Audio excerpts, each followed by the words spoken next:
Hello everybody, Francesco here from Movement Monastery, and in this video I want to talk about simply walking or moving quickly across uneven terrain. Now you might say, well, isn't that kind of dangerous? Well, yes, there's inherent risk to doing any type of exercise, and so that's why anytime we do anything with uneven terrain, it's always about only move at the speed that you feel comfortable moving at and only progress as far as you feel you can. Does that require a level of humility? Yes, it does, and you have to work on that if you're not someone that can have your checks and balances in place so that you make the proper decisions when you're training.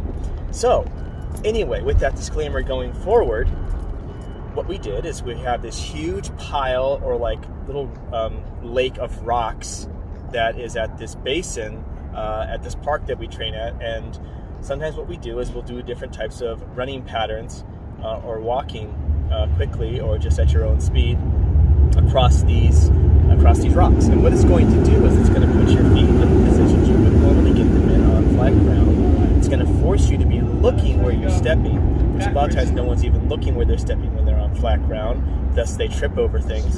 So in this situation, you're constantly taking in information from the ground and making decisions for stepping because of that. Now, what also happens is that all the different positions that you're into with your feet is going to affect the rest of your body along the way. It's going to affect your knees, it's going to affect your hips, it's going to affect your balance, and you're not going to get that same type of reception from the normal flat ground. Now you might get that if you're someone that's completely recovering from like a surgery. You probably want to start on flat ground, but once you are able to move forward, backwards, sideways on flat ground, I suggest and ask for you to try maybe working on an uneven terrain, even just something that has a small hill or that has some slight slants on it. Sometimes at physical therapists, you'll see these things called slant boards, and what they do is literally emulate the outdoor experience, but not to the degree that you're going to get if you actually just get out there and walk on a few rocks. So try it out, let me know what you think, and I'll talk to you all soon. Thanks everybody, bye.